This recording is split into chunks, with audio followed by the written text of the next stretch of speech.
आज के Facebook live के कार्यक्रम में हम लोगों ने मोदी और महिला विध्वंस का महाख्यान ये विषय रखा है। और जब ये विषय रखा तो हम नहीं जानते कि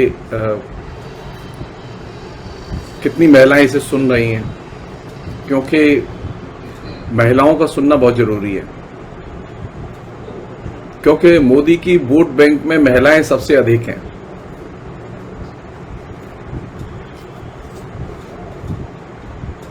आरंभ में जो चीज दर्ज करने की है, जो कोरोना का पीरियड चल रहा है, कोरोना के वजह से जो बहुत सारी चीजें घट रही हैं, उन्हें समझने की और देखने की जरूरत है। कोरोना का एक डायमेंशन वह है जो कि वायरस संक्रमण का है, दूसरा डायमेंशन वह है जो कि सामाजिक आर्थिक तबाही का है। जैसा कि मैंने अपने फेसबुक पेज पर लिखा था कि हम 3 एपिसोड इस पर करेंगे और ये तय है कि ये हम करेंगे। उसमें पहला एपिसोड आज महिलाओं के ऊपर है, कल देखते हैं दूसरा एपिसोड किस विषय पर बनता है।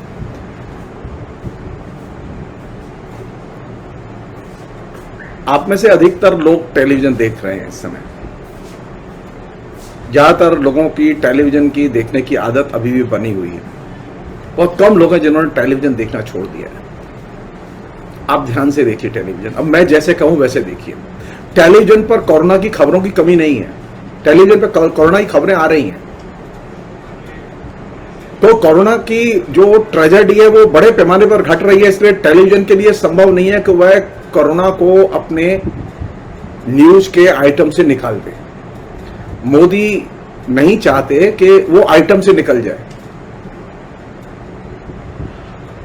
लेकिन एक काम बड़ा उस्तादी से हो रहा है। अधिकतर चैनल जो टेलीविजन पर कोरोना का कवरेज कर रहे हैं, वो कोरोना का कवरेज करते समय कोरोना संक्रमण से जो पीड़ित हैं उनको कहीं स्पेस नहीं दे रहे।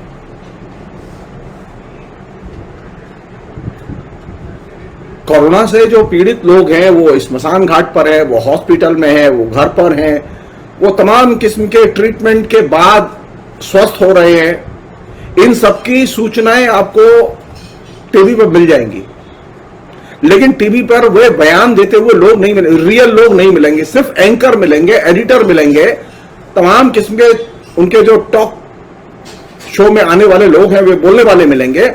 नरेंद्र मोदी का कोरोना पर भाषण मिलेगा, नरेंद्र मोदी बोलते हुए मिलेंगे। भारतीय जनता पार्टी के प्रवक्ता मिलेंगे, लेकिन जो कोरोना से एक्चुअल में पीड़ित है उसका बयान नहीं मिलेगा, उसकी बाइट नहीं मिलेगी। हम जानना चाहते हैं कि अभी 3 लाख से अधिक लोग मर चुके हैं। क्या भारत में 3 लाख से अधिक जो लोग मर चुके हैं कोरोना से, उनके परिवार वालों से इंटरव्यू लेने का भी समय टेलीविजन चैनलों को नहीं मिला? ये सवाल किया जाना चाहिए। सोचें आप लोग, नरेंद्र मोदी ने बड़ी कलाकारी के साथ में टेलीविजन से पीड़ित को गायब कर दिया, जो संक्रमित है उसी को गायब कर दिया। खबर है लेकिन संक्रमित गायब है, डाटा है लेकिन आदमी और जो पीड़ित है उसका बयान गायब है।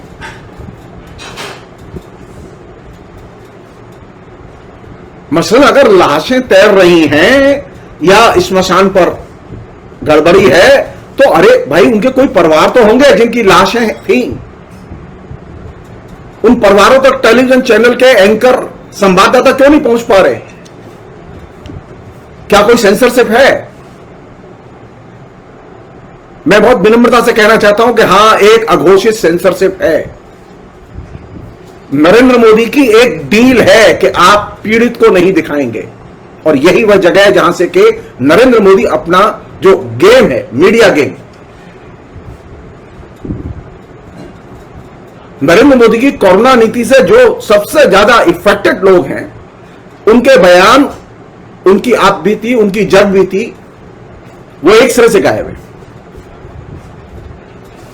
आपको ये तो पता चल जाएगा केमिस्ट की दुकान पर दवा महंगी मिल रही है, लेकिन आपने कभी, आप ध्यान से सोचिए कि आपको जनता का जो है ओपिनियन वहां पर दिखाई नहीं देगी, और जनता की ओपिनियन का न होना अपने आप में एक चिंता की चीज है। इसे कहते हैं इनडायरेक्ट सेंसरशिप।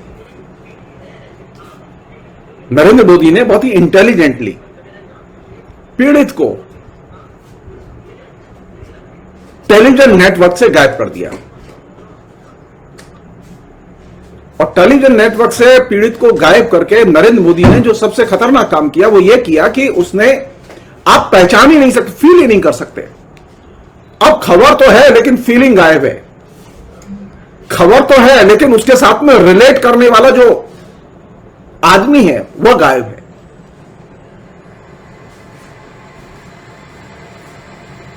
तो जो लोग कहते हैं कि नरेंद्र मोदी सेंसरशिप नहीं करते, वो झूठ बोलते हैं।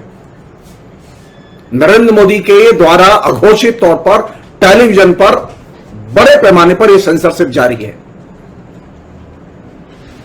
जिसमें कोरोना का पीड़ित गायब है।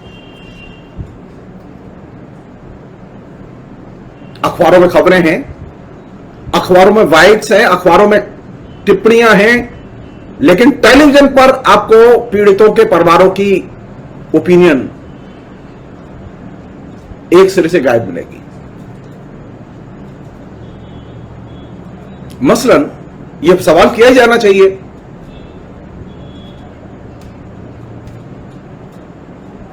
कि अगर डॉक्टर मर रहे हैं कोरोना से, वो जो वॉरियर हैं, योद्धा हैं,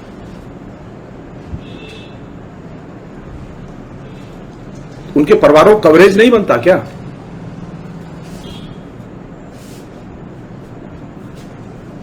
जो मीडिया के लोग सबकी खबर लेते हैं, वो कोरोना के पीड़ितों से क्यों नहीं मिल रहे? और ठीक है, वही स्टाइल है। देश में साल भर में 60,000 से अधिक किसान आत्महत्या करके मर जाते हैं, लेकिन किसानों के उन परिवारों का जो आत्महत्या करके मर जाते हैं, उन परिवारों का, पीड़ित परिवारों का आपको कहीं चेहरा दिखाई नहीं देता।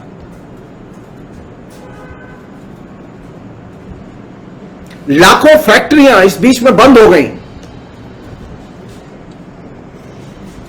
जिनसे करोड़ों लोगों की नौकरी चली गई,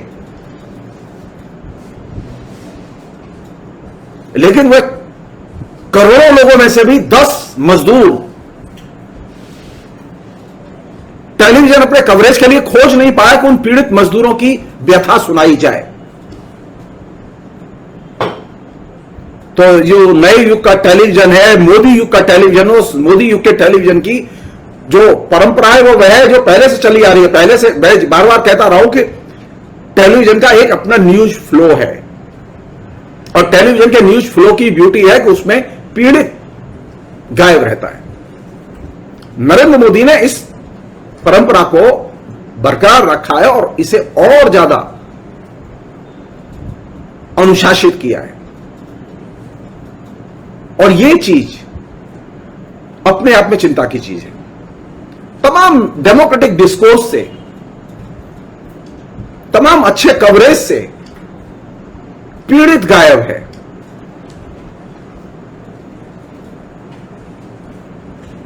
ये वो पर्सपेक्टिव है जिसमें कि आप अभी जो तबाही मच रही है, और तबाही से जो रियल मैन, असली आदमी गायब है, जो पीड़ित है इस तबाही से। अब असली आदमी जब आएगा, अपना दुख सुनाएगा, तब आप फील करेंगे। नरेंद्र मोदी या मैं अगर आपको उस पीड़ित आदमी का दुख सुनाएंगे तो आप फील नहीं कर सकते।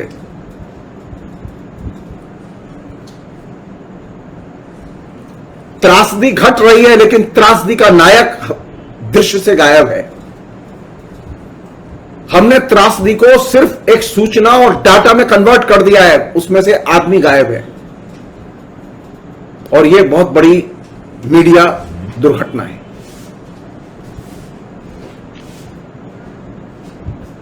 ऐसा नहीं है कि यह अकेले खाली भारत के लिए घट रही हो। ये कॉर्पोरेट मीडिया, जिसको कि हम कहते हैं ना फ्री फ्लो ऑफ इंफॉर्मेशन का मीडिया है, मुक्त अभिव्यक्ति का मीडिया है, यहां पर हर कुछ कवरेज होता है, हर विषय कवरेज होता है, वहां क्या पीड़ित कवरेज का हिस्सा बनता है? क्या वो प्रमुख स्थान लेता है? यहां से टेलीविजन के कवरेज को कायदे से डिकोड किया जाना चाहिए, पढ़ा जाना चाहिए। मीडिया की अंतर्वस्तु इससे नहीं तय होगी कि मीडिया ने कितने प्रोग्राम दिए कोरोना पर। अगर ये देखेंगे तो मीडिया तो रोज कोरोना पर घंटों प्रोग्राम दे रहा है। तो मीडिया की जो इंडेक्स तैयार होगी प्रोग्राम की, उसमें तो मीडिया में कवरेज है ही कोरोना का, खासतौर पर टेलीविजन न्यूज चैनल्स पे। सवाल यह है कि पीड़ित लोग कितने हैं। मसलन स्मशान घाट का अगर न्यूज आइटम है तो स्मशान घाट पर क्या वह पीड़ित लोगों के कवरेज को उसने जगह दिया, पीड़ित को आवाज दी है वहां?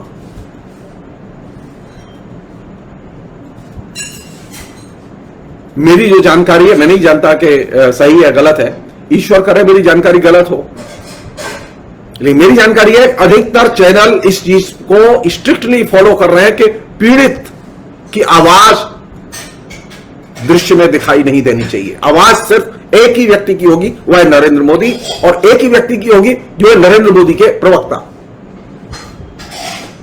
नरेंद्र मोदी के प्रवक्ता वही नहीं है जो कि संबित पात्रा टाइप जो कर लोग हैं। नरेंद्र मोदी के प्रवक्ता वे लोग भी हैं जो कि डॉक्टर के रूप में आते हैं। नरेंद्र मोदी के प्रवक्ता वे लोग भी हैं जो उनके मंत्री हैं और जो आरएसएस के लोग हैं। और नरेंद्र मोदी का सबसे बड़ा प्रवक्ता तो वह एंकर है जो इस प्रोग्राम को पेश करता है। तो नरेंद्र मोदी आपको कहां मिलेंगे? नरेंद्र मोदी इन सारी चीजों में एक साथ आपको रमते हुए दिखाई देंगे। एक और चीज जो बहुत इंपॉर्टेंट चीज, मैं फेसबुक पर रहता हूं, घंटों पढ़ता हूं, लिखता हूं। फेसबुक में भी रियल लोगों के एक्सपीरियंस, जो पीड़ित हैं उनके एक्सपीरियंस मिनिमम हैं। श्रद्धांजलियां तो हैं। अगर कोई लेखक मरा तो उसकी श्रद्धांजलि तो है, लेकिन उसके जो रियल एक्सपीरियंस है, उसके परिवार के जो रियल एक्सपीरियंस है, वो एक्सपीरियंस एक सिरे से गायब है। और ये जो रियल एक्सपीरियंस का गायब होना, ये अपने आप में बहुत बड़ी दुर्घटना है। साइबर मीडिया में जाइए, कोई व्यक्ति मरा बॉम्बे में, कोई व्यक्ति मरा दिल्ली में, कोई व्यक्ति मरा मथुरा में, या कोई कहीं भी मरा, तो आपके पास में उसके अनुभव तो है, उनके परिवार के लोगों के अनुभव तो हैं। वो देर सवेर आने चाहिए।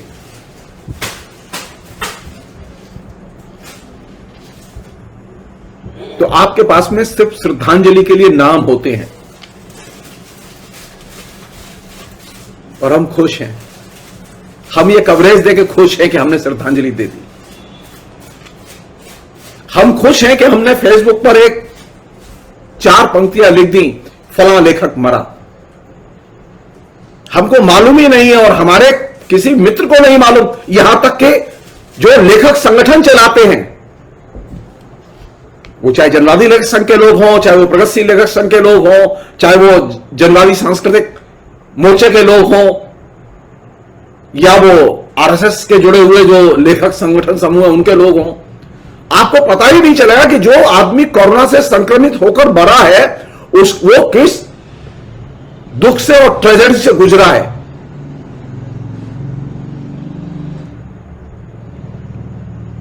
जिसने आपके लिए किताबें लिख के दी, जिसने आपके लिए उपन्यास लिख के दिए, जिसने आपके लिए पत्रिकाएं छाप के दी, लेकिन आपके पास में उसका रियल एक्सपीरियंस बताने वाला रेफरेंस और उसका व्याख्यान आख्यान गायब है।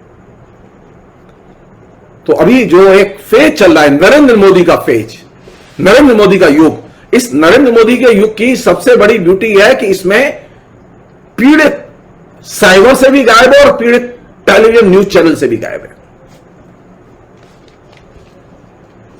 पीड़ित को हम सामने लाना नहीं चाहते और पीड़ित के परिवार से जुड़े हुए जो विक्टिम है, जिनके ऊपर उसका असर पड़ा है, हम उन्हें भी लाना नहीं चाहते।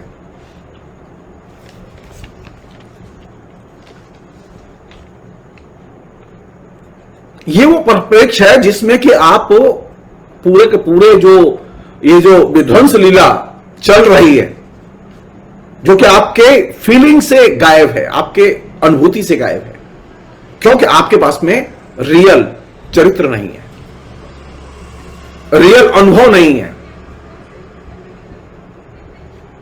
तो जब रियल चरित्र और रियल अनुभव नहीं होंगे तो जाहिर है कि आपके अंदर नरेंद्र मोदी को लेकर कोई गुस्सा भी नहीं होगा। तो नरेंद्र मोदी के प्रति जो एक सोबर, भद्र,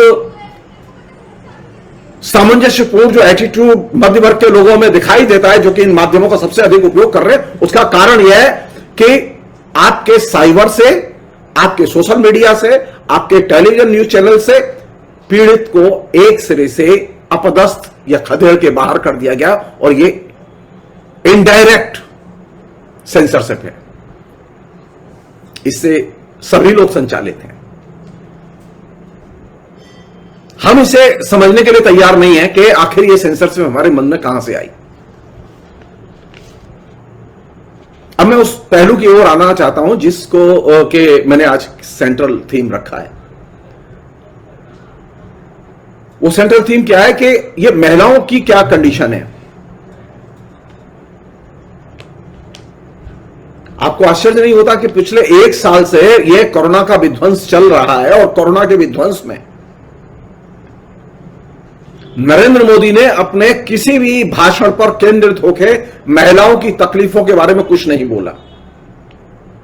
नरेंद्र मोदी के जितने भी गुर्गे मुख्यमंत्री हैं, उन्होंने महिलाओं के बारे में कुछ नहीं बोला। नरेंद्र मोदी की कैबिनेट में कई वीरांगनाएं मंत्री हैं, उन्होंने भी महिलाओं के बारे में कुछ नहीं बोला कि इस पूरे 1 साल में महिलाओं के ऊपर क्या गुजरी।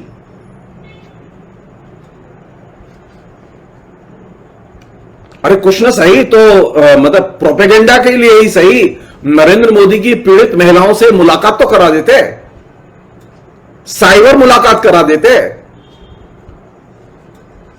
नकली प्रोग्राम के लिए भी महिलाएं अभी नरेंद्र मोदी और उनके गैंग के लिए उपयुक्त नहीं लगती।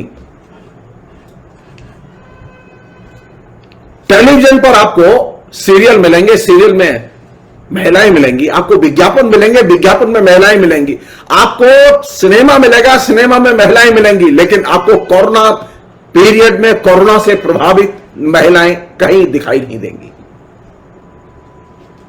कमाल का कवरेज है, कमाल का मैनेजमेंट है, महिलाएं खुश हैं। फेसबुक पर जो महिलाएं सबसे अधिक लिखती हैं उनमें अनेक हमारी दोस्त भी हैं। अफसोस की बात यह है कि वे महिलाएं भी कोरोना पीरियड में महिलाओं के ऊपर जो गुजर रही है उस पर तकरीबन नहीं लिखते।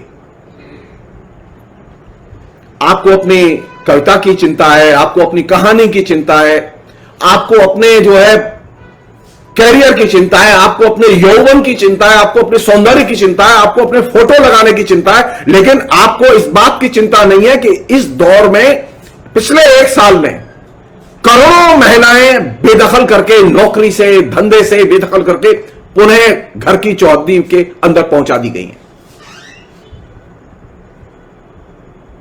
तो ये साइबर वीरांगनाएं जितनी घूम रही हैं,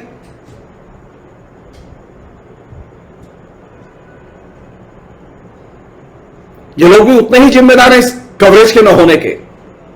नहीं तो आप सोचिए, अगर आप ये मान के चलें कि हिंदी की तकरीबन 500 लड़कियां एक्टिव हैं, लड़कियां यंग लड़कियां एक्टिव हैं, प्रौढ़ महिलाएं एक्टिव हैं, और वे 500 प्रौढ़ महिलाएं रोज भी एक एक कहानी, महिलाओं के दुख की कहानी लिखें, तो सोशल मीडिया में कुछ तो महिला दिखाई देगी। तो सोशल मीडिया में महिलाएं जो लिखती हैं उनके कंसर्न में महिलाओं के दुख नहीं है, उनके कंसर्न में जो महिलाएं हैं, यानी ये तो दुख है कि मेरे घर में क्या बीता, ये तो दुख है कि मेरा दोस्त मर गया, अरे कभी मेरा घर और मेरे दोस्त के अलावा भी एक संसार है जिसको क्या आप देख सकते हैं? यह कैसी खुदगर्जी है कि मेरे घर में अगर बीमारी है तब तो मैं सबको सूचना दे रहा हूं, मेरे घर में अगर कोई मर गया है तो मैं सबको सूचना दे रहा हूं, लेकिन मेरे पड़ोस में अगर कुछ हो गया है, मेरे शहर में कुछ हो गया है और खासतौर पर महिलाओं के साथ कुछ हो गया है तो मैं उसकी खबर नहीं ले रहा। यह जो बेगानापन है, यह बेगानापन इस बात का सूचक है कि महिला आंदोलन ने जो स्त्रीवादी चेतना पैदा की थी, उस स्त्रीवादी चेतना का अंत हो चुका है। ये जो शिक्षित महिलाएं जो फेसबुक पर रमण करती रहती हैं, इंस्टाग्राम से लेकर ट्विटर तक घूमती रहती हैं, उनमें अनेक विदुषी भी हैं, लेखिकाएं भी हैं, अनेक सामान्य शिक्षित लड़कियां हैं, लेकिन उनकी ये चिंता में नहीं है कि वो अन्य महिलाओं के बारे में लिखें।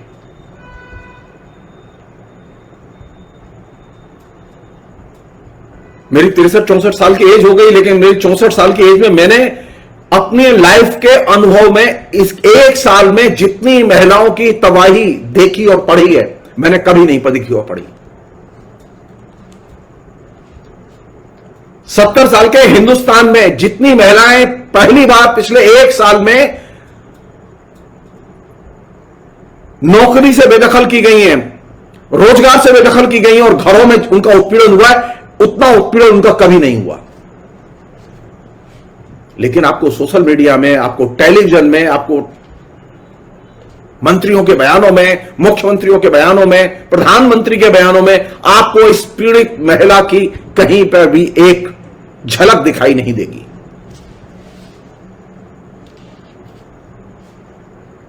तो चिंता की बात क्या है मेरे लिए? मेरे लिए चिंता की बात यह कि यह कैसा शिक्षित महिला समाज तैयार हुआ है जो अदर्स के बारे में, जो अन्य महिलाओं के बारे में, जो उनके वर्ग, मान लो आप मध्य वर्ग के हैं तो कम से कम मध्य वर्ग की महिला का तो दुख पहचान सकती हैं आप उठा के देखिए, तकरीबन 30,000 से अधिक मीडिया के कर्मचारी एक सिरे से नौकरी से निकाल दिए गए। इनमें सैकड़ों महिलाएं भी निकाली गई हैं जिनकी नौकरी चली।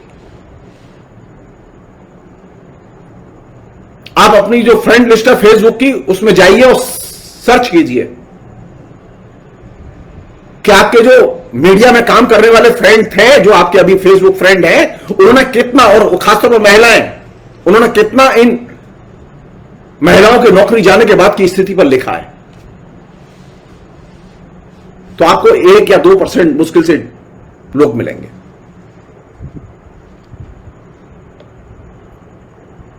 अरे ये कैसी मतलब महिला चेतना है भाई,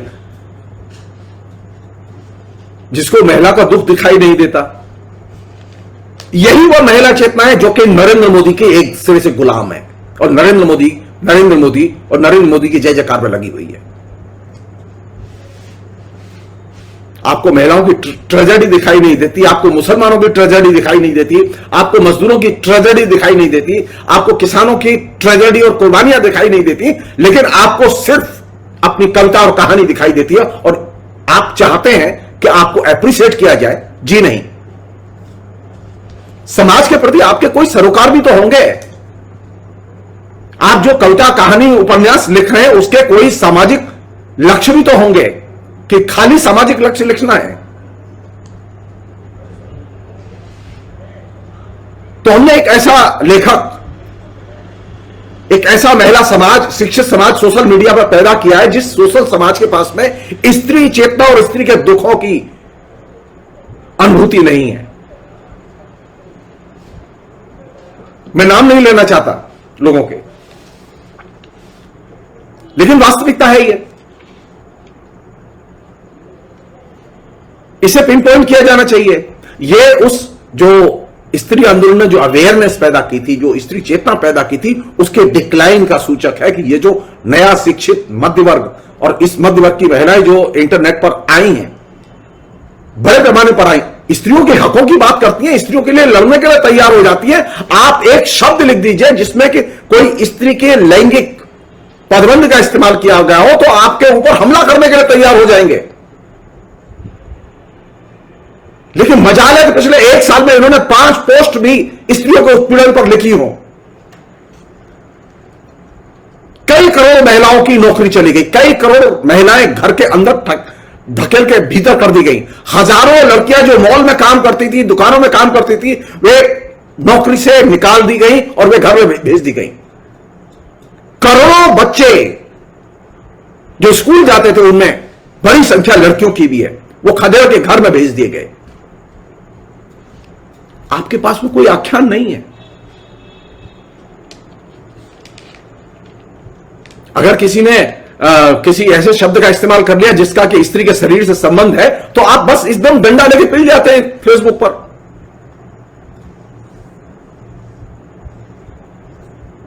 तो एक बड़ा नैरेटिव बन रहा है इसमें। वो बड़ा नैरेटिव यह बन रहा है कि पीड़ित और पीड़ित का आख्यान वो एक सिरे से गायब है। अब मैं एक छोटी सी चीज कह रहा हूं आपसे, जो कि मैं जानना चाहता हूं। मैं बहुत कोशिश की, अगर आप में से किसी मित्र को, श्रोता को सुनाई दे और समझ में आए तो आप वो लिख सकते हैं, मेरी जानकारी बढ़ेगी। मैंने बहुत कोशिश की। उत्तर प्रदेश में सबसे अधिक तबाही मची हुई है। खासतौर पर ये जो दौर चल रहा है कोरोना के तबाही का,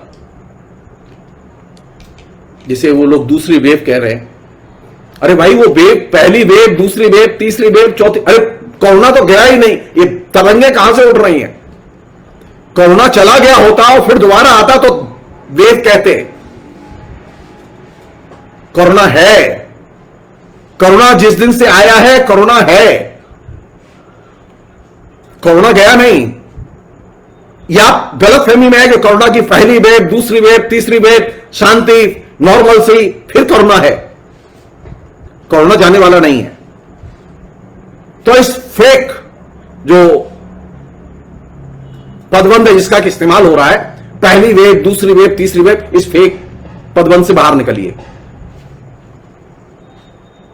कोरोना है।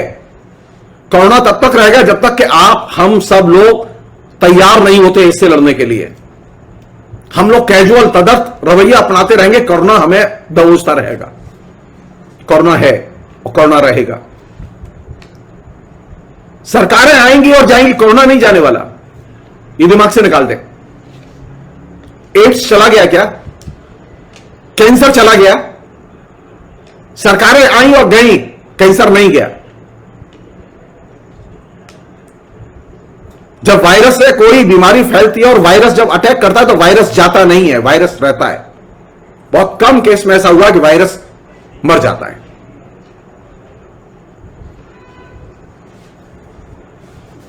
तो कोरोना रहेगा।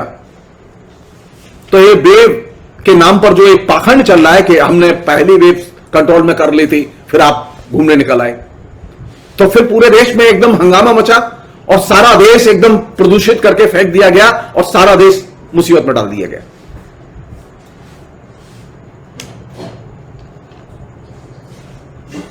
सवाल यह है कि उत्तर प्रदेश में जो तबाही मच रही है, उत्तर प्रदेश में कितनी महिलाएं प्रभावित हुई हैं कोरोना से? मैं बहुत कोशिश करके भी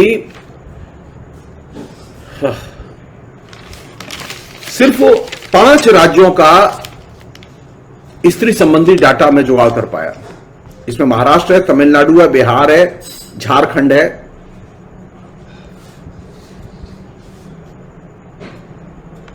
आंध्रा है, तेलंगाना है। पूरे देश में कोरोना का असर है। कोरोना से असर से मरने वाली औरतें भी हैं। यहां मेरा कंसर्न अभी फिलहाल औरतों से है। मैं नहीं कह रहा पुरुष नहीं मर रहे। सवाल यह कि औरतें मर रही हैं, लेकिन औरत के बारे में बात नहीं हो रही है। ऐसे बात हो रही है जेंडर फ्री मामला हो, कोरोना तो सबको मार सकता है, सब मर रहे हैं। अरे आप कभी सोचिए इस बात को कि ज्यादातर औरतें घर में ही रहती हैं, लेकिन कोरोना ने उनको भी प्रभावित किया है। अभी स्थिति है कि तकरीबन 39% महिलाएं कोरोना से प्रभावित हैं। सो कॉल्ड जो पहली लहर थी, उस पहली लहर में 34% महिलाएं कोरोना से प्रभावित हुई, इसमें बढ़ के 5% और बढ़ गई। कोरोना से औरतें प्रभावित हैं, लेकिन औरतों के बारे में कोई बात नहीं कर रहा है।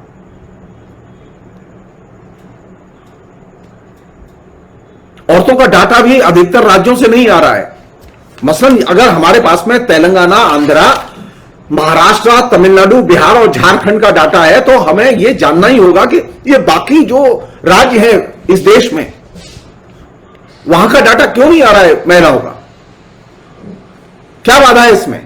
केंद्र सरकार प्रेस रिलीज जारी करके बताए कि हिंदुस्तान के प्रत्येक राज्य में कोरोना से कितने पुरुष प्रभावित हुए और कितनी महिलाएं प्रभावित हुई, कितने पुरुष मरे, कितनी महिलाएं मरी,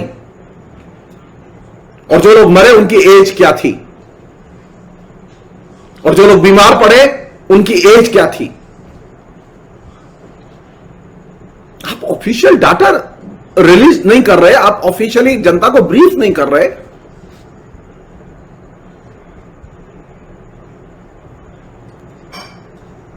मीडिया में महिला एजेंडा ही नहीं बन पा रही है अभी।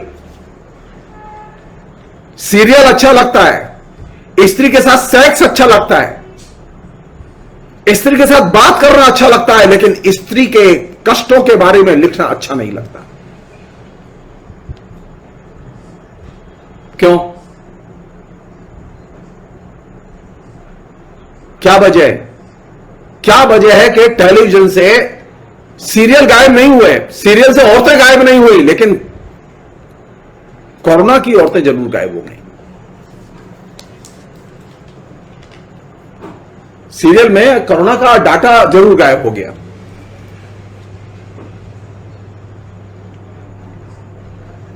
अब एक छोटी सी एक दो सूचनाएं मैं शेयर करूंगा, फिर उसके बाद में इसके पहलू पर विश्लेषण भी हम लोग करेंगे। वो ये कि राष्ट्रीय स्तर पर तकरीबन 61.5% पुरुष कोरोना से प्रभावित हुए और राष्ट्रीय स्तर पर महिलाएं तकरीबन 38.9, मैंने जैसे कि 39% के करीब कहा आपसे, कोरोना से प्रभावित हुई।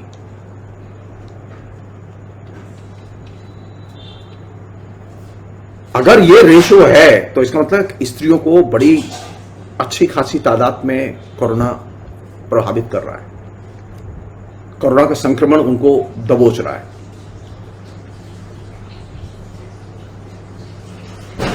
कोरोना के संक्रमण का स्त्रियों में एक कारण यह है कि स्त्रियां घर में, अगर कोई आदमी कोरोना से संक्रमित होता है तो स्त्री की रिहाई नहीं है। स्त्री तो सेवा करेगी ही। अगर कोई यंग लड़का संक्रमित हुआ है या कोई घर में मर्द और संक्रमित हुआ है तो स्त्री सेवा करेगी।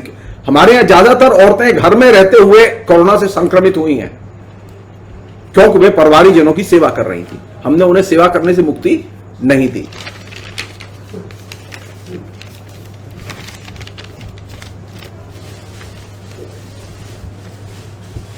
दूसरी एक चीज और घटी, वो ये कि अगर आप हॉस्पिटल के नेटवर्क और उसकी दुनिया को देखें, और खासतौर पर नर्सिंग के नेटवर्क और उसकी दुनिया को देखें, तो नर्स के बिना तो हॉस्पिटल नहीं चलते।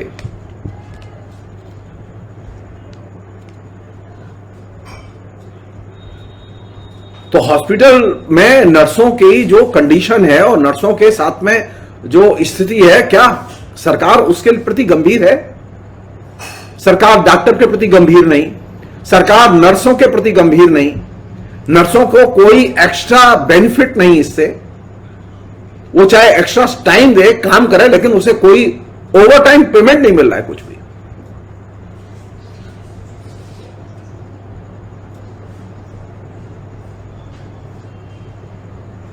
और ये जो अधिक से अधिक संक्रमित महिलाएं हुई,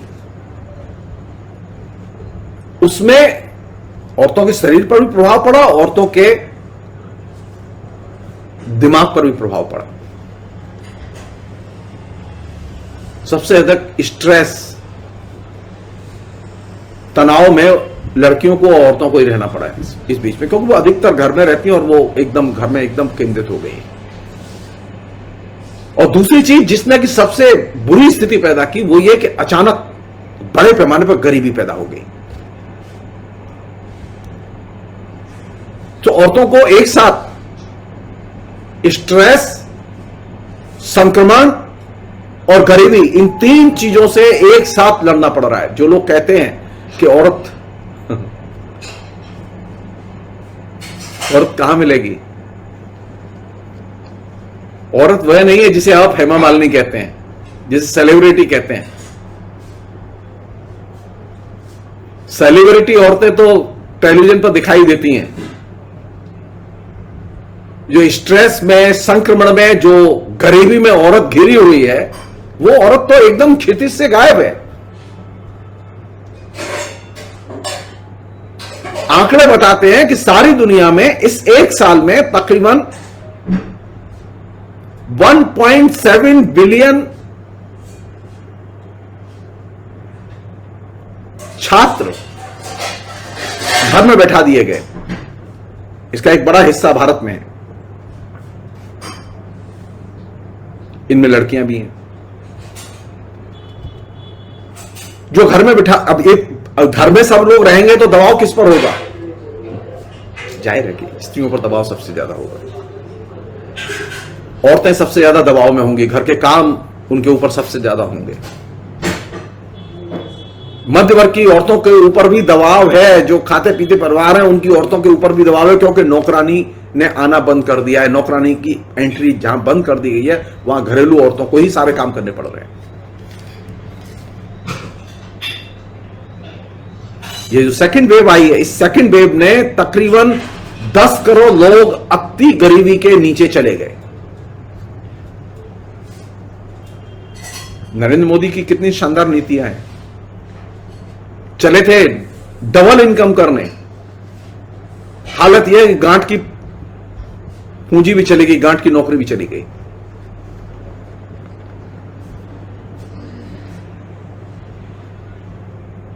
जो एक डाटा है जो कि कायदे से शेयर किया जाना चाहिए, वो ये कि कोरोना ने सबसे ज्यादा जो मेहनत मजदूरी करके जीने वाली महिलाएं, यानी महिला श्रमिक, उनको सबसे अधिक प्रभावित किया है।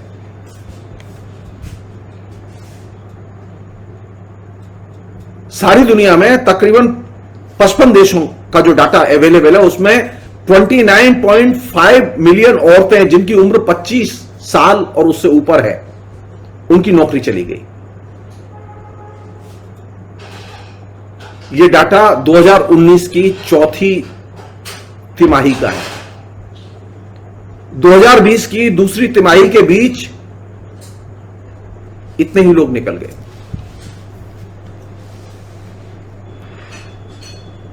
और जो लोग दूसरे स्तर पर प्रभावित हुए, जो मैं चीज शेयर करना चाहता, स्त्री सिर्फ एक नहीं होती, स्त्री के अनेक रूप हैं, अनेक क्षेत्र हैं, अनेक पेशे हैं, अनेक प्रोफेशन हैं जिनमें वो काम करती है। वो हाउसवाइफ भी है, वो टीचर भी है, वो स्टूडेंट भी है, वो लैंडलेस लेबर भी है, वो कंस्ट्रक्शन वर्कर भी है, वो फैक्ट्री मजदूर भी है, वो बैंक में भी काम करती है, वो मैनेजमेंट में भी है, वो हेल्थ सेक्टर में भी है। तो इस पूरे के पूरे प्रसंग में स्त्री के वे जो डिफरेंट लेयर हैं, वे लेयर एक सिरे से गायब हैं। क्यों गायब है वो? क्योंकि आपका एक छंद है, आपकी एक आदत है, आपका एक संस्कार है, आपकी एक धुन है, जिस धुन को सरकार डिस्टर्ब नहीं करना चाहती। आप मध्य वर्ग के लोगों की वो धुन क्या है? मध्य वर्ग के लोगों को हमेशा आनंद में रखो और इच्छाओं की दुनिया में रखो।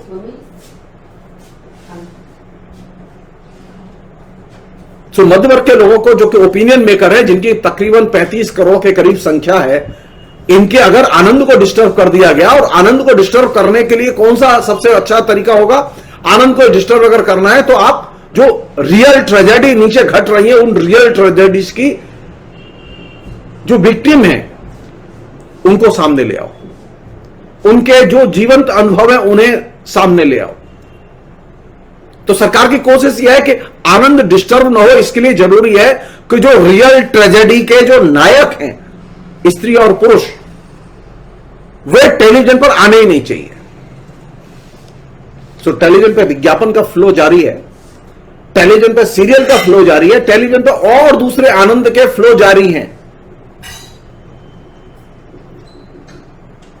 और इसने एक स्त्री के बारे में एक कॉमन सेंस या एक कल्चरल सेंस पैदा किया है कि स्त्री तो अच्छी है।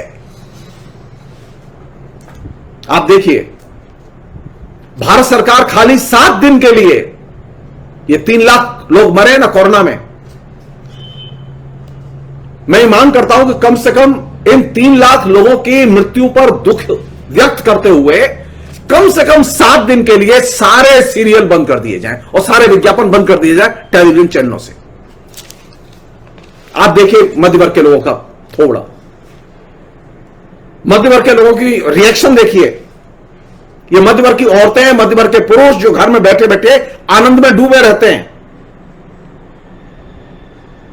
क्योंकि इनके आनंद के फ्लो को, इनकी इच्छाओं के फ्लो को सरकार डिस्टर्ब नहीं करना चाहती। किसी राष्ट्रपति, आज अगर प्रधानमंत्री की डेथ हो जाएगी तो सारा देश 7 दिन तक शोक मनाएगा और सिर्फ सहनाई बजेगी, मातमी धुन बजेगी। लेकिन 3 लाख लोग मर गए, लेकिन अभी मातमी धुन नहीं बजी है। क्योंकि मातमी धुन अगर बजेगी तो लोगों के जेहन में यह बात जाएगी कि कोई ट्रेजेडी घटी है। और यही वह जगह है जहां से कि नरेंद्र मोदी अपनी सेंसरशिप, अपने विवेक का इस्तेमाल नहीं कर रहे, वे अपने दमन के औजार का इस्तेमाल कर रहे हैं। किसी चैनल में यह हिम्मत नहीं है कि वो ये कहे कि हम कार्यक्रम तो दिखाएंगे लेकिन विज्ञापन नहीं दिखाएंगे, क्योंकि उसमें एक खास तरह का एंटरटेनमेंट होता है। हम कार्यक्रम तो दिखाएंगे लेकिन हम सीरियल नहीं दिखाएंगे। दिखाएं ना रामायण पाठ, मुझे कोई आपत्ति नहीं है। सीरियल बंद कर दें 7 दिन के लिए, अखंड रामायण पाठ होने दें, रामचंद्र जी की जय होने दें, मुझे कोई आपत्ति नहीं है। वो दुर्गा सप्तशती का पाठ करें, मुझे इसमें भी कोई आपत्ति नहीं है। वो अल्लाह अकबर करें, कुरान पढ़ें, मुझे इसमें भी कोई आपत्ति नहीं है। लेकिन सीरियल बंद कर दें। लेकिन आप आनंद के फ्लो को आप डिस्टर्ब नहीं करना चाहते, क्योंकि उसे डिस्टर्ब कर देंगे तो जो 35 करोड़ लोग हैं, जो मध्य वर्ग के लोग हैं, जो गरीब लोग हैं, जो टेलीविजन के जरिए आपने जिनको बांध रखा है, उनके जेहन में यह चीज जाएगी कोई ट्रेजेडी घटी है। और आप यही चाहते हैं कि लोगों के जेहन में यह चीज नहीं जानी चाहिए कि कोई ट्रेजेडी घटी है, प्रधानमंत्री की मृत्यु हो और सारा देश शोकमग्न न हो। कैसे शोकमग्न होता है? क्योंकि टीवी, अखबार, रेडियो, सब में मनोरंजन बंद। लेकिन कोरोना में अगर मनोरंजन बंद हो जाएगा तो फिर लोगों क्या करेंगे? लोग कह रहे हैं कि वो एकदम विषाद में चले जाएंगे, उनके पास कोई काम नहीं बचेगा। अरे 3 लाख लोग मर गए इस देश में, कई करोड़ लोग कोरोना से प्रभावित हुए, लेकिन हमने दुख व्यक्त नहीं किया। सरकार की यह जिम्मेदारी बनती है कि कम से कम वो शोक में 7 दिन, 15 दिन, 1 महीना कम से कम मनोरंजन कार्यक्रम बंद कर दे।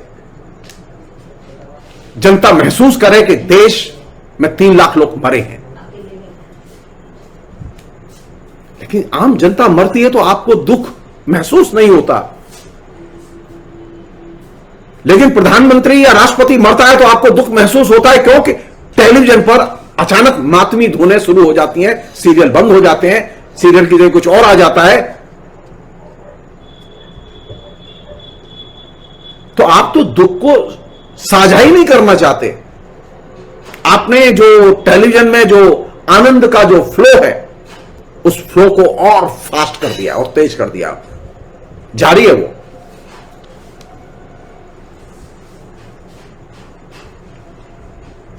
और इसमें एक और भी चीज है, मजेदार है, अब हाईटेक का जमाना है, तो ये आनंद का फ्लो हाईटेक में भी जारी है, इंटरनेट पर भी जारी है।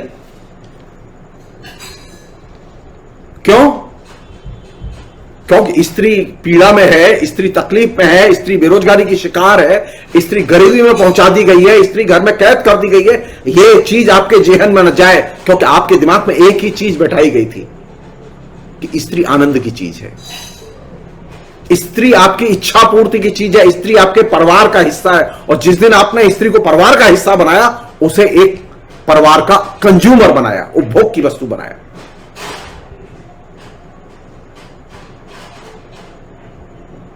आपने स्त्री को तो मनुष्य की तरह देखा ही नहीं,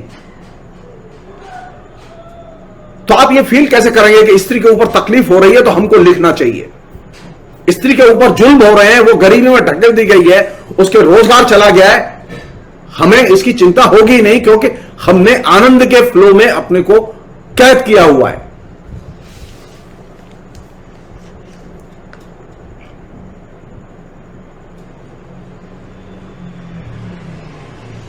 मसलन स्त्री का एक संसार वही नहीं है जो आनंद का संसार आपको दिखाई देता है, एंटरटेन मनोरंजन का संसार दिखाई देता है। स्त्री के जीवन में बहुत कुछ ऐसा है जिसको क्या आपने कभी जानने की और खोलने की कोशिश नहीं की। सरकार इस बात को जानती है, सरकार के नीति निर्धारक इस बात को जानते हैं। आपको कौन सी स्त्री अच्छी लगती है? आपको वह स्त्री अच्छी लगती है जो चुप रहती है। और टेलीविजन पर भी स्त्री चुप रहती है, टेलीविजन पर स्त्री नहीं बोलती। मैंने स्त्रियों के पक्ष में बोलते हुए निर्मला सीतारमण को कभी नहीं देखा। मैंने वो अमेठी की जो हीरोइन है उसे नहीं देखा कि वो स्त्रियों के पक्ष में बोल रही हो। मैंने अमित शाह की पत्नी को कभी स्त्रियों के पक्ष में बोलते नहीं देखा। मैंने अमित शाह को बोलते नहीं देखा। मैंने राजनाथ सिंह के घर में से किसी स्त्री को बोलते नहीं देखा। आप चाहते नहीं है कि स्त्री बोले, और यही वजह है कि जब सोनिया गांधी बोलती है तो आपको खुजली होती है, आपको परेशानी होती है, क्योंकि आपको चुप रहने वाली औरत अच्छी लगती है। सोनिया गांधी क्यों डिस्टर्ब करती है? सोनिया गांधी की चिट्ठी क्यों डिस्टर्ब करती है? क्योंकि सोनिया गांधी स्त्री है और स्त्री का बोलना आपको अच्छा नहीं लगता। प्रियंका गांधी स्त्री है, इसलिए आपको प्रियंका गांधी का बोलना अच्छा नहीं लगता।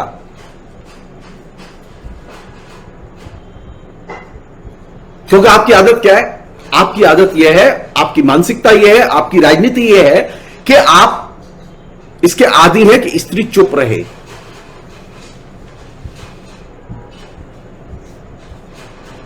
हम अपने घर में ही, आप अपने ट्राई करके देख लीजिए, हम अपने घर में ही खुल के विचारों का आदान प्रदान नहीं करते। स्त्रियों के साथ में हम खुल के विचारों का आदान प्रदान नहीं करते।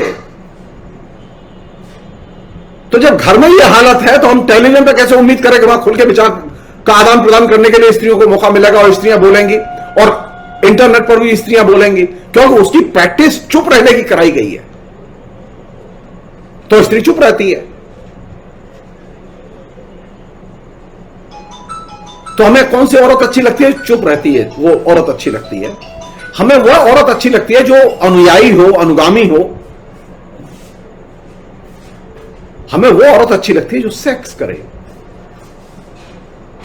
हमें वो औरत अच्छी लगती है जो गुलाम की तरह रहे। हमें वो औरत अच्छी नहीं लगती जो बोले और अपने अधिकारों की बात करे। आप फिर उस स्त्री को दंगे में, झूठे केस में फंसा के, जो औरतें बोलती हैं, जो सड़कों पर निकलती हैं, जो लड़कियां प्रतिवाद करती हैं, उन लड़कियों को आप घेर के आप फिर तिहाड़ जेल पहुंचा देते हैं।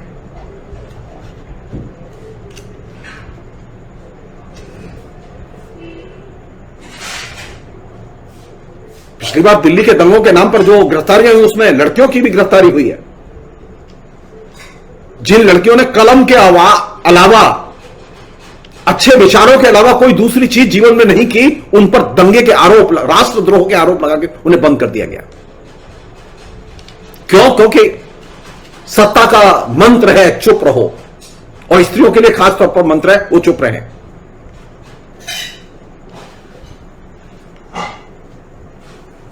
अगर स्त्री बोलती है तो हम तत्काल हमले शुरू कर देते हैं या डिसएग्रीमेंट शुरू कर देते हैं। और ये एक कॉमन चीज है जिसको कि सरकार बड़ी इंटेलिजेंटली अपनी पूरी रणनीति में इस्तेमाल कर रही है। अगर चीजें बदलनी है तो स्त्रियों को बोलने देना होगा। अगर चीजें बदलनी है तो स्त्रियों के सामाजिक सरोकारों को भी बदलना होगा। उन्हें सिर्फ क्रिएटिविटी और घरेलू कामकाज में एंगेज करके जो उनका जो समय हम लोग खर्च करते हैं, उन्हें अदर्स के लिए और सामाजिक प्रश्नों पर एक्टिव करने के लिए मोटिवेट करना होगा।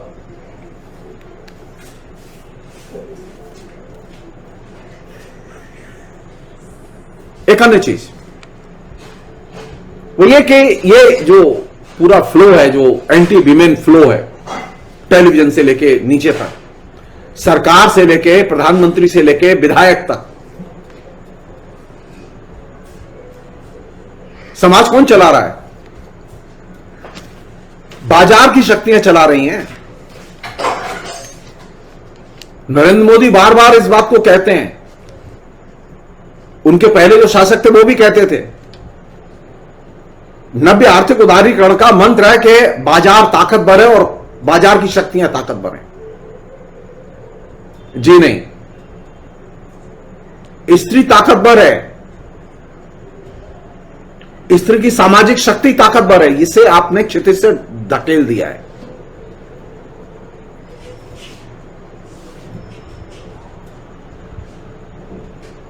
ये फेक कॉन्सेप्शन है, फेक धारणा है कि बाजार की शक्तियां ताकतवर हैं। अगर आप स्त्री को बोलने, जैसे आप बाजार को बोलने देते हैं, बाजार की शक्तियों को बोलने देते हैं, आप स्त्री को बोलने दीजिए और स्त्रियों को काम करने दीजिए, स्त्री को सामाजिक, आर्थिक, राजनीतिक स्पेस दीजिए, तो स्त्रियों की ताकत दिखाई देगी। बाजार की शक्तियों की ताकत क्यों दिखाई देती है आपको? क्योंकि उनके पीछे पूरी की पूरी फाइनेंशियल इंस्टीट्यूशंस लगे हुए हैं, उनके पीछे पूरे के पूरे सत्ताधारियों के गिरोह लगे हुए हैं। तो बाजार की शक्तियां ताकतवर दिखाई देती हैं। और स्त्री जो समाज की चालक शक्ति है, स्त्री कुछ मामले में मजदूर और किसानों से भी ज्यादा महत्वपूर्ण और ताकतवर है। तो सबसे बढ़िया तरीका क्या है कि स्त्री को बोलने मत दो और स्त्री को क्षितिज पर आने मत दो। उसे सिर्फ आनंद की वस्तु बना के रखो, उसे सिर्फ उपभोग की वस्तु बना के रखो। और अगर वो भूल से बोले कोई, तो उस पर हमले करो, कहो कि बच्चलन है, कहो कि बिगड़ गई है।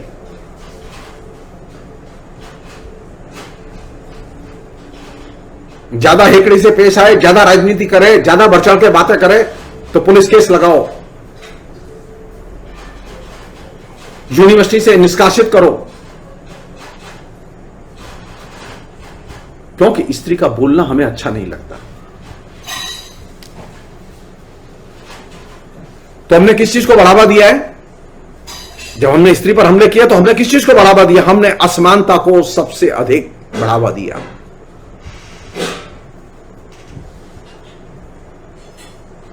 बाजार की खुली लूट और बाजार की शक्तियों को सबसे अधिक बढ़ावा दिया, जिसकी वजह से यह असमानता पैदा हुई और औरतों की बड़े पैमाने पर नौकरी गई, पुरुषों की भी नौकरी गई है। हम मजदूरों किसानों की हम आगे बात करेंगे, लेकिन अभी फिलहाल कंसर्न का एरिया सिर्फ महिलाएं हैं।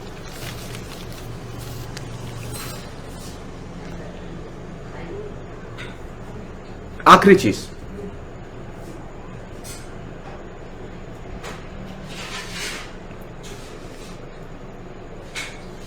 वो ये कि मजदूर औरतें और मजदूरों की तकलीफें,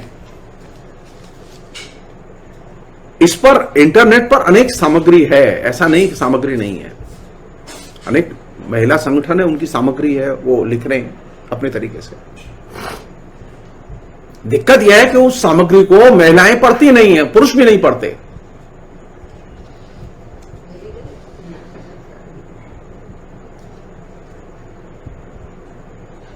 तो जब आप स्त्रियों का लिखा, स्त्रियों के दुखों पर लिखा पढ़ेंगे ही नहीं, तो आप स्त्री को जानेंगे कैसे? तो एक बड़ा सेक्शन है जो कि इस बात पर जोर देता है और कहता भी है, जो कि सेंसरशिप का पहला चरण है, कि वो ये है कि स्त्री को बोलने न दो। हम इसके उलट कहते हैं कि स्त्री का रेवोल्यूशन, स्त्री के सामाजिक परिवर्तन की प्रक्रिया शुरू होती है, उसकी पहली सीढ़ी है कि स्त्री को बोलने दो। स्त्री के सामाजिक परिवर्तन की दूसरी सीढ़ी शुरू होती है जब आप उसे पढ़ने देते हैं, साक्षर बनाते हैं, शिक्षित करते हैं।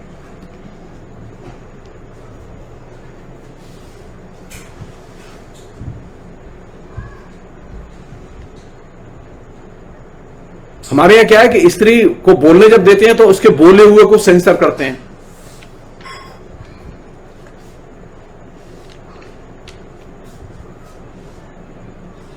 उसकी बात को सही स्पिरिट में, सही ढंग से हम ग्रहण नहीं करते। ये हमारे हिंदी के लेखकों का हाल है।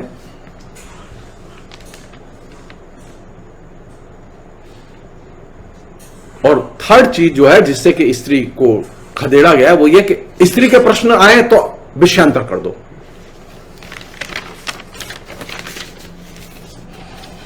तो फिर स्त्री के विषय को आप भूल ही जाएंगे।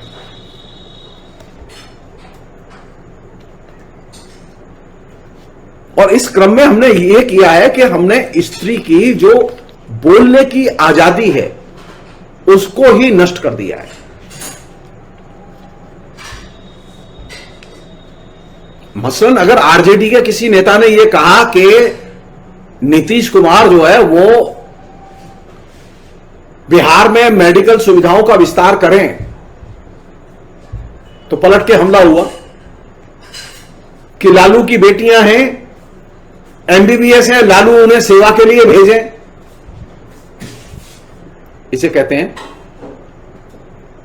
चुप रहो। जो ही आप इस बात को पिन पॉइंट करते हैं कि बिहार में कोरोना में सबसे अधिक औरतें प्रभावित हो रही हैं और मर रही हैं,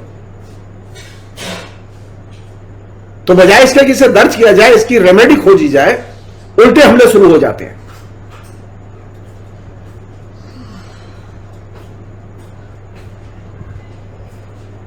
तो अभी जो सबसे बड़ा जो दुष्चक्र जिसमें कि स्त्री घिरी हुई है, एक तो है उसकी नौकरी गई, वो वायरस से संक्रमित है और उसकी वजह से उसकी जान भी जा सकती है, जिसमें कि 39% के करीब औरतों की जान प्रभावित हुई है। तकरीबन 1 लाख के करीब औरतें डेफिनेटली मरी हैं इस बीच में।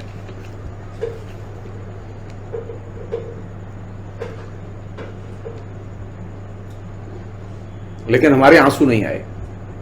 क्यों? क्योंकि हमने स्त्री को दुख के लायक नहीं समझा। 3 लाख से अधिक कोरोना से प्रभावित होकर लोग मर गए, लेकिन हमारे आंसू नहीं आए क्योंकि हमने कभी टेलीविजन पर वे ट्रेजेडी के दृश्य देखे ही नहीं। हमें तो एकदम लजदक सजे धजे लोग आते हैं, टेलीविजन पर बोलते हैं, प्रधानमंत्री से लेकर उनके एंकर तक, जिनको देखकर कभी लगेगा ही नहीं कि इनको कोई ट्रेजेडी हुई है या इनको ट्रेजेडी ने कभी स्पर्श किया है। मसलन अब देखिए कि अगर प्रधानमंत्री की आंख में आंसू भी आते हैं तो बिल्कुल प्रधानमंत्री एकदम ऐसे लगते हैं कि जैसे कहीं से जो है ना ड्राई क्लीनर की दुकान से सजे हुए निकल के आ रहे हैं।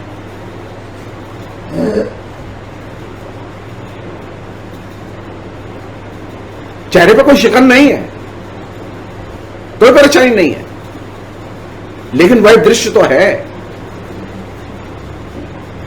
तो आपने क्या किया कि महिलाओं के कवरेज को करते समय महिला को एक सिरे से गायब कर दिया और महिलाओं का कवरेज करते समय आपने उसकी अभिव्यक्ति की आजादी को छीन लिया।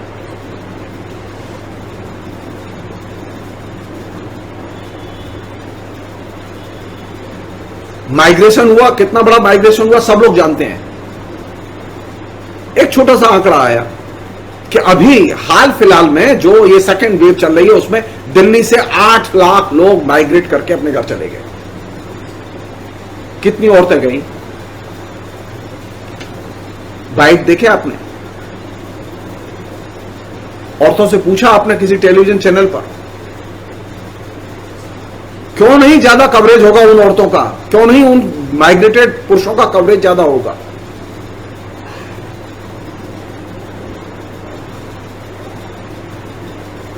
बीजेपी के किसी कार्यकर्ता पर बंगाल में हमला होता है तो उसका कवरेज राष्ट्रीय स्तर पर ही नहीं होता, सुप्रीम कोर्ट में स्पेशल पिटीशन डाली जाती है।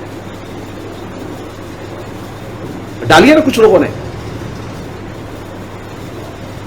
1 लाख लोग खदेड़ के बाहर कर दिए गए। अरे ये तो ऑफिशियल अखबार का डाटा है, भास्कर अखबार का डाटा है, जो भास्कर अखबार दिन रात मोदी की प्रशंसा में जिसने कैंपेन किया कि दिल्ली से 8 लाख लोग माइग्रेट करके चले गए।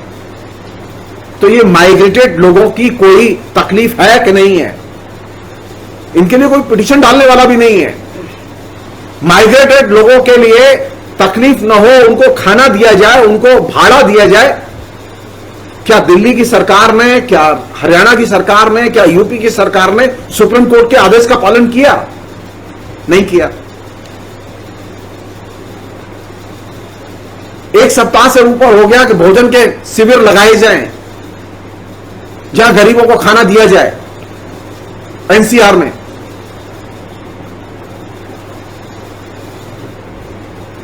क्या सुप्रीम कोर्ट के ऑर्डर का पालन हुआ? यह तो फिजिबल है, खाना फिजिबल है। सुप्रीम कोर्ट ने कहा ना, ऐसे आदेश न दे हाई कोर्ट जो कि फिजिबल न हो। तो सुप्रीम कोर्ट ने तो फिजिबल एक आदेश दिया जो कि संभव है। जो संभव है आदेश वह भी नीचे लागू नहीं हो रहा है। कल का वाकया बता रहा हूं जो मैंने अपनी आंखों से देखा। कल में जो आपका प्रोग्राम नहीं कर पाया वायदे के मुताबिक, इसलिए नहीं कर पाया क्योंकि मुझे मथुरा जाना पड़ा जरूरी काम से। तो जब मैं पहली बार घर से निकला तो रास्ते में दिल्ली में विभिन्न इलाकों में जहां से भी मैं गाड़ी से गुजरा, वहां बड़े पैमाने पर सड़कों पर लोग भूखे प्यासे पड़े हुए थे।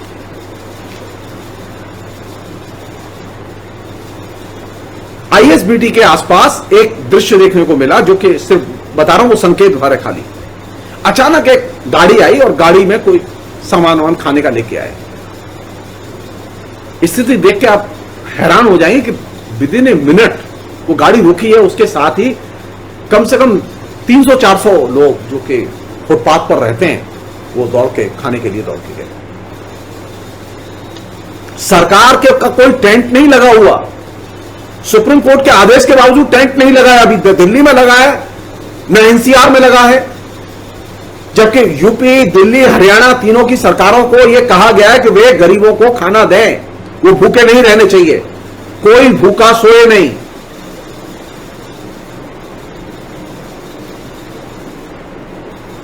तो न तो केजरीवाल को चिंता है, न योगी को चिंता है और न खट्टर को चिंता है। ये खाना कहां मिल रहा है? खाना अभी भी किसानों के लंगर में मिल रहा है, खाना अभी भी गुरुद्वारे के लंगर में मिल रहा है। हजारों लोगों को डेली खाना मिलता है और बच रहा है। सरकार चलाएं आप और भूखों मरे गरीब, और खाना बांटे सिख संगत के लोग। हिंदू धर्म के नाम पर वोट लें आप, और आप किसी को एक गिलास पानी न दें। अरे कम से कम पीने के पानी के टैंकर और नल तो लगवाई जा सकती थी जिन इलाकों में इस सड़कों पर लोग, ढेरों लोग पड़े हुए हैं। आप दिल्ली में आइए, आपको बिल्कुल कतार दर कतार दिखाई देगी। तो पीने के पानी की व्यवस्था नहीं, खाने की व्यवस्था नहीं, लेकिन ये दृश्य आपको टेलीविजन से गायब मिलेंगे। मोदी युग का फार्मूला है, पीड़ित को दृश्य से गायब करो।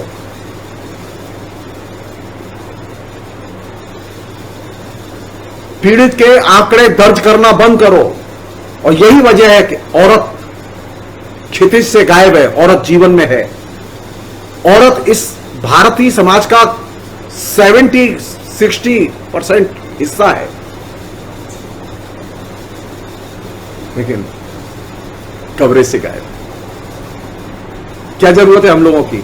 जो फेसबुक पर हैं लोग, वे ज्यादा से ज्यादा जो कोरोना से संक्रमित हैं और पीड़ित हैं, उनके पीड़ितों के आख्यान लिखें।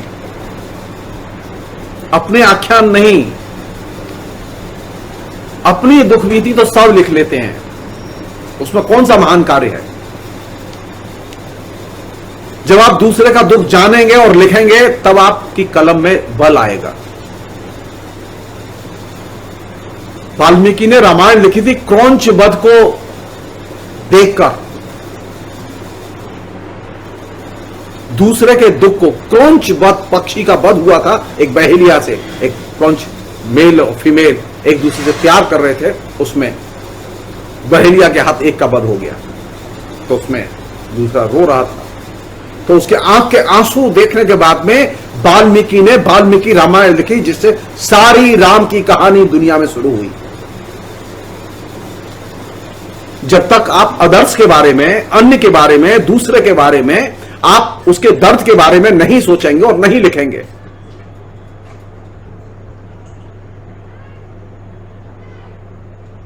आप नया साहित्य नहीं लिख सकते, क्योंकि आपके पास में अदर्स को देखने की बुद्धि नहीं है, आपके पास दृष्टि नहीं है, आपका अदर्स से कोई लगाव नहीं है। और अदर्स से लगाव का अंत क्यों हुआ? क्योंकि आप सेल्फिश हो गए, आप सिर्फ अपने को देखने लगे, आप अपने अलावा कोई दुनिया देखते ही नहीं है। तो नरेंद्र मोदी के लिए ये व्यक्ति जो कि सिर्फ अपने को देखता है और अपने दुख को देखता है, ये सबसे मुफीद खाद्य है, ये सबसे बड़ा फॉलोअर है उसका। किसान क्यों नाराज हैं? क्योंकि किसान दूसरों के बारे में सोच रहे हैं, किसान देश के बारे में सोच रहे हैं, इसलिए नरेंद्र मोदी को वो पसंद नहीं है। तो मेरी आपसे विनती है कि पिछले 1 साल में कई करोड़ महिलाएं नौकरी से वंचित कर दी गई हैं। फेसबुक पर जो लड़कियां विभिन्न लड़कियों को जानती हैं जिनकी नौकरी चली गई, कुछ न सही उनके दुख दर्द, उनकी जिंदगी की वास्तविकता, जो तकलीफ वो झेल रही हैं, उसी के बारे में लिखें। कम से कम हम जानेंगे तो सही, वो सच सामने तो आएगा। नहीं, इसके लिए भी हमें प्रेमचंद की जरूरत पड़ेगी। प्रेमचंद नहीं आएंगे, प्रेमचंद नहीं आएंगे। आप लोगों ने कफन कहानी पढ़ी है, वो एक ही मैसेज छोड़ गए, वो आपका टास्क है। वो कफन की जो नायिका है, जो बोलती नहीं है लेकिन कहानी के केंद्र में है, वो आपकी ये जिम्मेदारी बनती है कि उस नायिका को जो बोलती नहीं है उसे बुलवाएं, उसे आवाज दें, तभी हम सब लोगों का लिखना पढ़ना सार्थक होगा। जिसे हम लोग कहते हैं ना, गूंगे को आवाज दें, गूंगे को अभिव्यक्ति दें। हमने गूंगों को अभिव्यक्ति देने का काम छोड़ दिया, हम सिर्फ अपने को अभिव्यक्ति देते हैं। नहीं, हमें गूंगों को अभिव्यक्ति देने की परंपरा शुरू करनी होगी, और वही साहित्य की दूसरी परंपरा है। फिलहाल इतना ही। Thank you.